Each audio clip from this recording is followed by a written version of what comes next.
Today I'd like to share a story with you. Sun Tzu, one of the greatest generals of all time.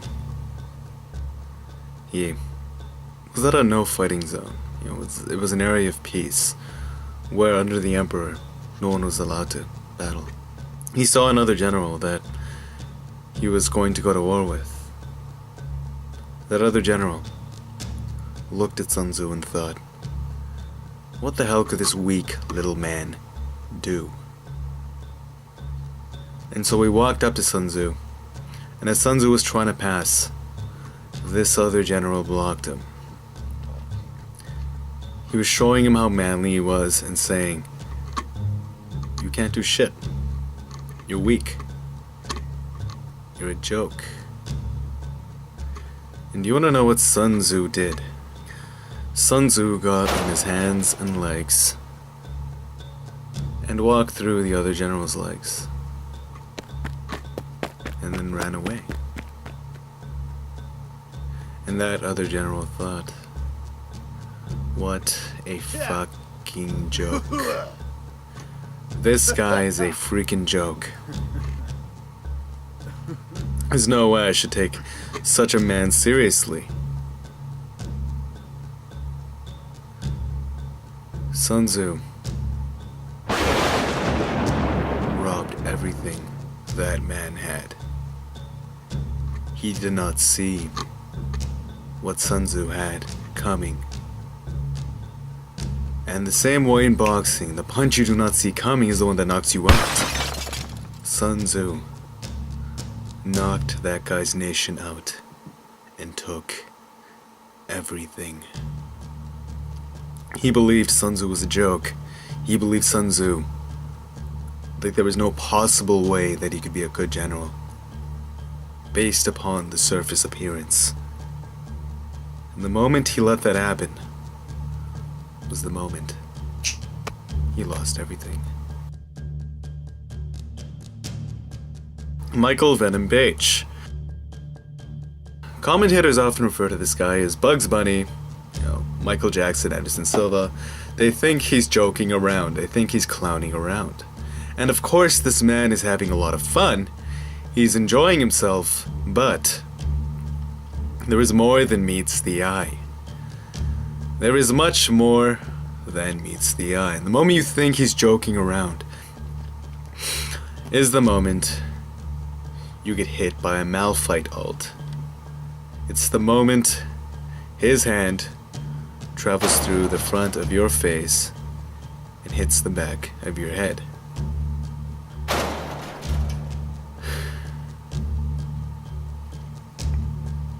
He is very serious despite appearances, and if anything, I understand that it is hard to take him seriously because any good lie has an element of truth in it. He actually is having the time of his life. He is at the pinnacle of his confidence and calm simultaneously.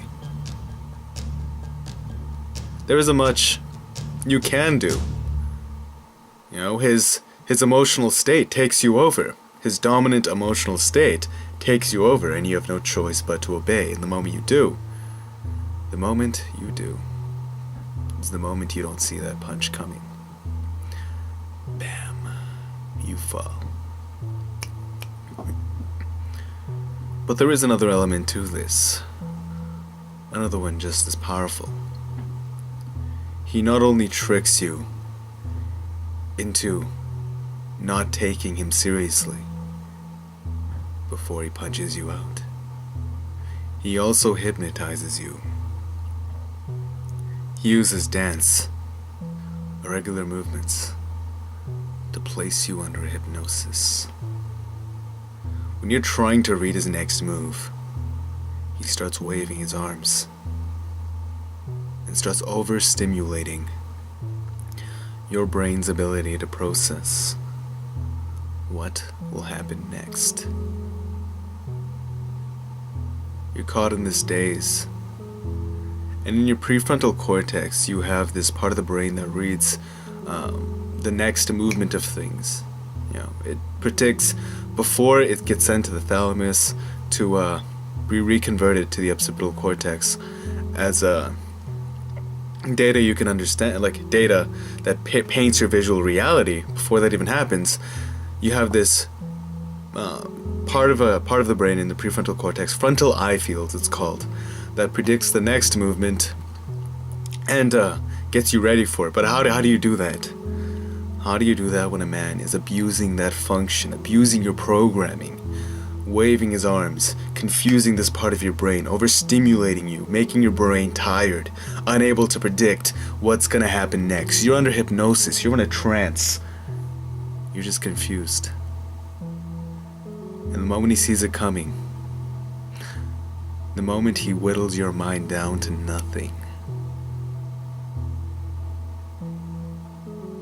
you'll read your next move. You'll know you'll just stand there, waiting, like a helpless dog.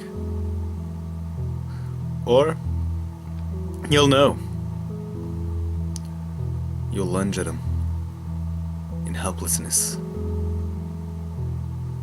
He'll read it. And in both scenarios, he'll take you out.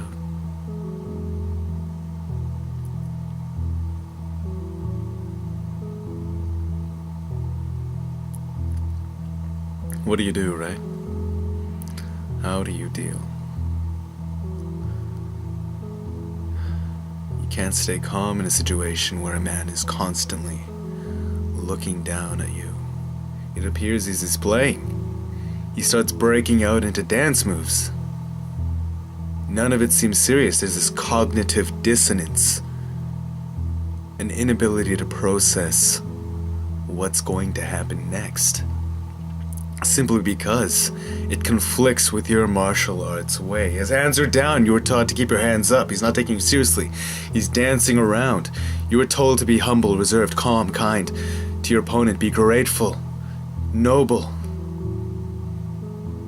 But that's just not happening. There's this dissonance between how you were trained, how you were taught to think, and the reality of things. And the harsh lesson at the end of it is knockout.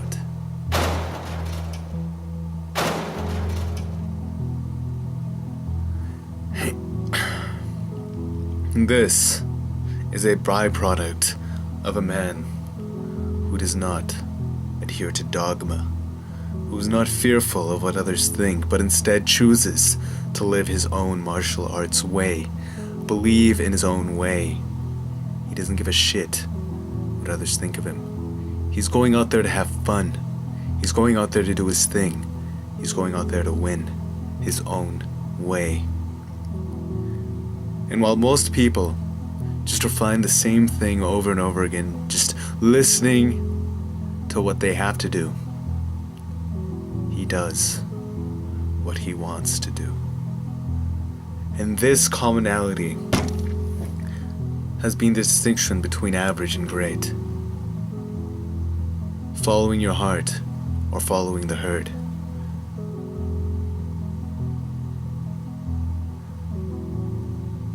Thank you for this lesson, Michael. I learned a lot watching you. And I'm very grateful that a man like you has worked his way to the top and is continuing to do so, continuing to climb higher. You are a true martial artist. Peace.